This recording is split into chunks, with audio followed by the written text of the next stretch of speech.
I'm loving it lately, actually. The more you delve into it, the further down the rabbit hole you go, the more you have to deal with status. It actually becomes really funny. I was just thinking this morning,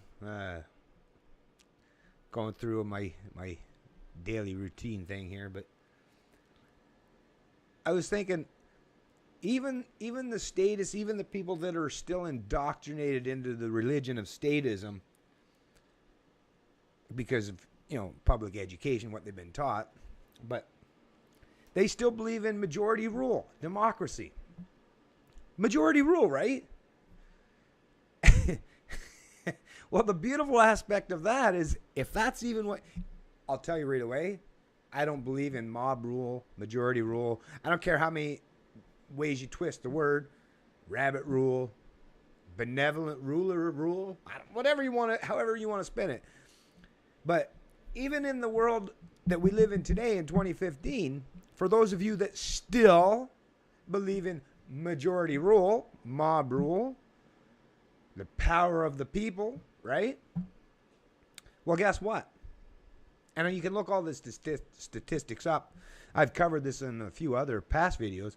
But last election, the last federal election where Harper got his majority government, well, we all know, out of the 24 million eligible voters that showed up to vote, well, only 14 of the 24 million actually showed up to vote for any of the parties. That includes the Conservatives, the Liberals, NDP, the Green Party, the Libertarian Party, and all the others, the Wild Rose, all the other, smaller parties. That's that whole, all of those put together was still roughly 14 million. The other 10 or just under 10 million Canadians, which, think about it. I mean, if you're an adult and you can pay attention to this video and you can understand the words that are coming out of my mouth, you at least understand basic math. You don't even have to go above like grade 2 or 3 here at the most, if that. So 14 million, which represents everybody that voted for all different parties, and the Conservative government that got 39% of that total amount of the 14 million, which worked out to be 6 million, right? 6 million, I think it was, or so. Now, there's 24 million eligible voters in Canada. So that means almost, like I said, almost 10 million of them, right? 24, take away 10, 14. We're okay, right? You're okay with that so far? Pretty simple, right? So that means almost 10 million Canadians who are completely easily eligible to vote.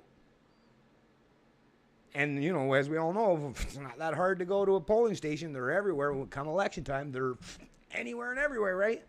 Libraries or your local Lions Club or Legion. I mean, they put them, recreation center. They're everywhere because government wants you to make sure that you vote to lend legitimacy to the system. But, so as we know, 10 and 24, 10 and 14, so 10 million, 6 million for Harper, let's say. I don't even think it was that full amount, 5 point something. But anyways, either way, and then the rest of the parties had obviously less than that, which is why they lost.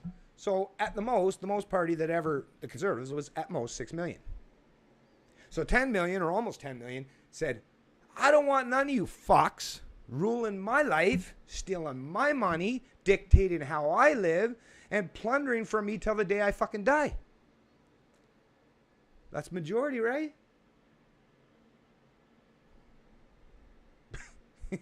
I know this is it's one of those moments, but hey, you're going to have to let that sink in for a few minutes. Maybe come back later on, watch the video again. But yeah, so in this weird, mystical, magical world of government, of central planning or whatever, well, majority rules. Well, that means that the people that chose not to vote are the real rulers in this country.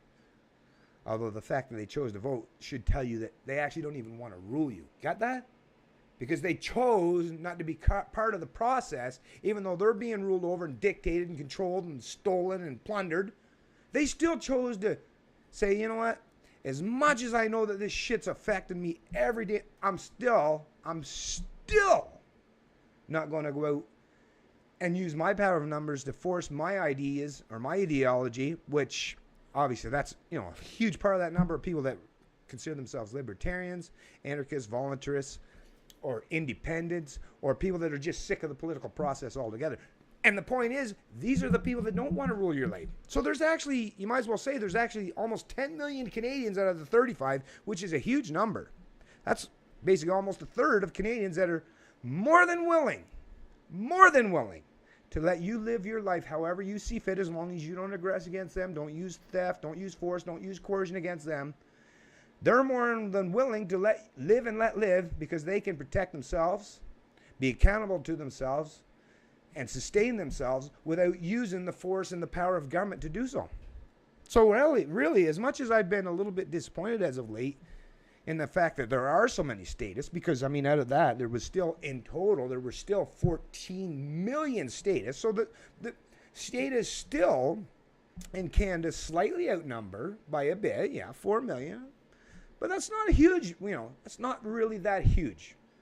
If you do it percentage-wise, I don't know, 60-40, maybe, something like that, 60-40. I'd have to do the math, 24 million, take away 14 to 10, 60-40, somewhere around. But that means there's a huge percentage of the Canadian population that I know that will never, that don't want to use the political process to fuck with me or control my life. Thank you, you 10 million Canadians. You are the people that deserve the respect and appreciation from everyone, because you're not forcing your ideas on them. You're just doing your best to get through your life, raise your family, take care of your elderly parents, or do whatever you need to be. Work for some asshole employer, or be the employer that's sustaining jobs for many people that don't appreciate what you do for them. Maybe I can't specify every particular person what the reason is behind it, but thank you to the almost 10 million Canadians who chose to say, fuck the goddamn political process. You know what? I'm an adult. I'll take care of my own. I understand morality. I learned it at 5 or 6 years old. Don't hit, don't steal, don't aggress against other people. So we all understand that. Those are foundational and they're basis for anyone. It doesn't matter if you don't have to live in a democracy to understand those.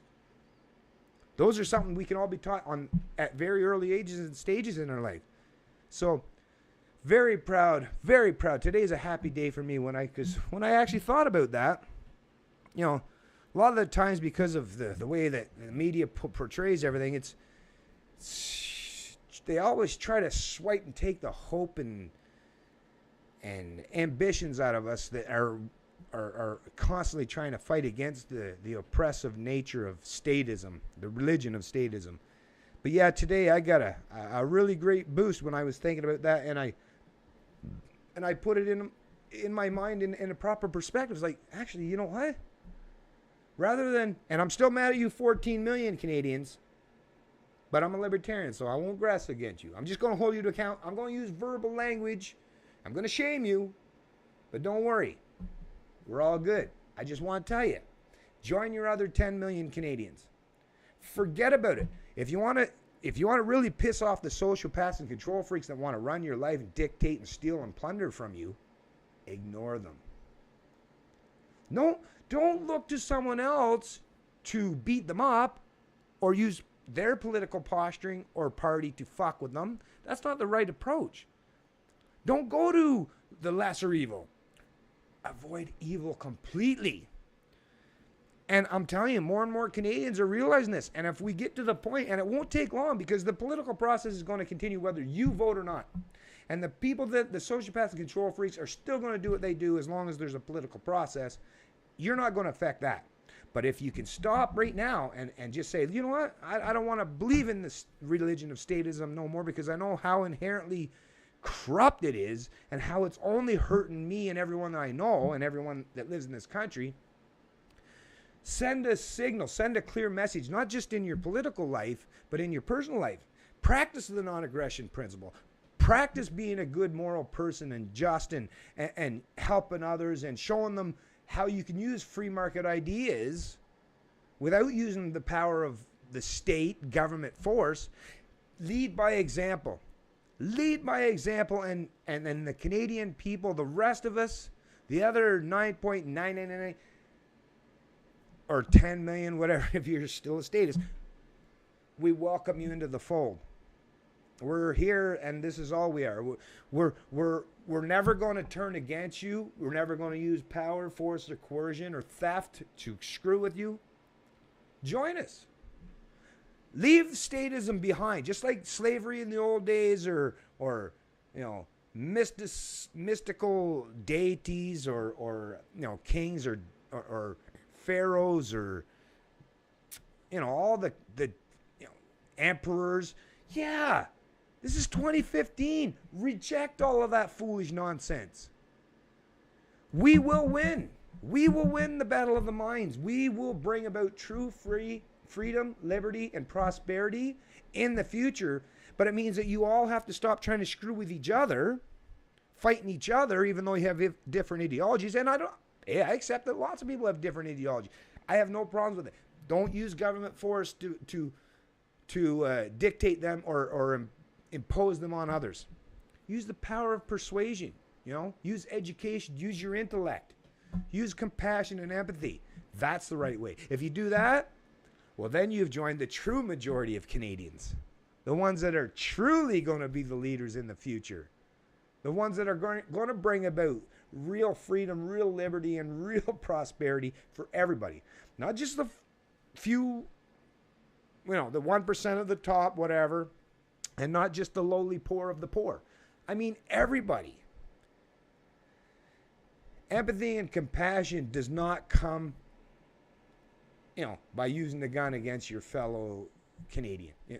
I mean, think about it. Poverty has only gotten worse.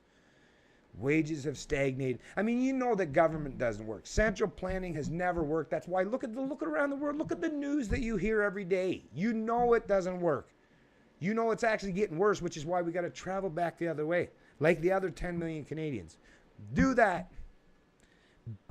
I'm very proud of those 10 million Canadians. I can't express enough how proud I am of you 10 million Canadians that have finally said, I don't want nothing to do with statism. It's a religion of oppression. It's a religion of theft, dictatorial powers.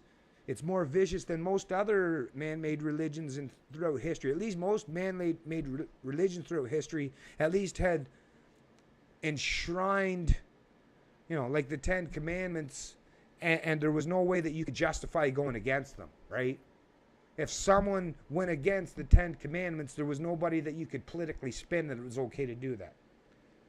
The religion of statism tries to spin and twist and distort the narrative of any good philosophical or decent principles. So I'm getting ready to tie up this video here real quick. I just wanted to, like I say, I'm feeling really inspired today. And actually, I'm going to throw out one more person that has helped inspire me today. I listened to his video a little earlier in a podcast, the Barry Paul podcast. You did a great job on your interview, Barry. I'm with you 100%. You know, we are winning the battle for the minds of people. And why? Because we're being honest. We have empathy, we have compassion, we have principles, and we have the proper philosophy. We will win. They will lose. Statism will be, just like in the old days, it will become known, just like slavery, of something that humans had to endure in the past, but they won't in the future. It's a Canadian Libertarian, and you just know I love liberty.